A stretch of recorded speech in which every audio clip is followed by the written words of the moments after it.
Assalamualaikum warahmatullahi wabarakatuh.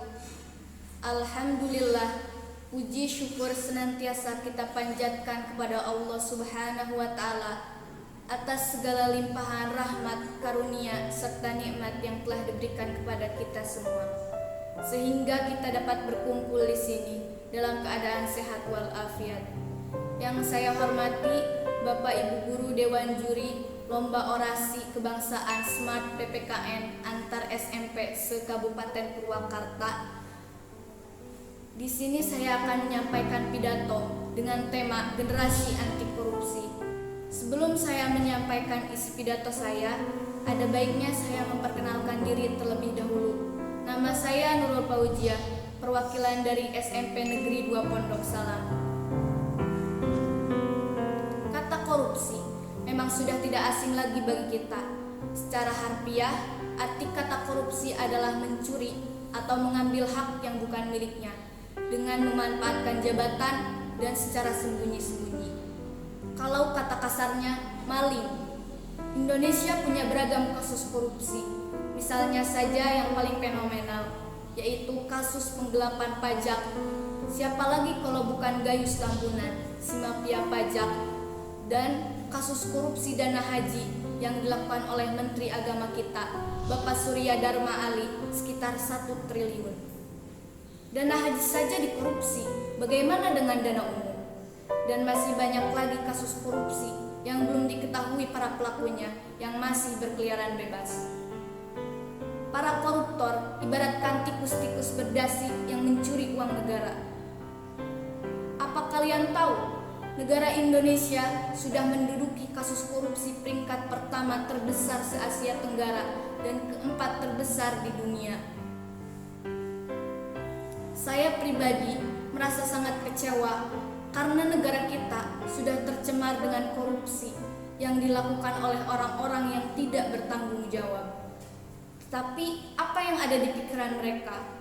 Mereka sama sekali tidak memikirkan rakyat-rakyat yang menderita akibat ulah mereka yang tidak bertanggung jawab.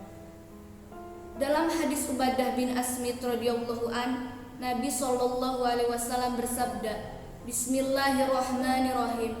Fa innal ghulula arun ala ahlihi yaumal qiyamati wa syanaru wan nar. Yang artinya, karena sesungguhnya gulul, korupsi, itu adalah kehinaan, aib dan api neraka bagi pelakunya. Nah, jelas dalam hadis tersebut bahwa korupsi itu haram, korupsi itu dilarang oleh Allah Subhanahu wa Ta'ala, dan apabila melakukannya maka api nerakalah balasannya.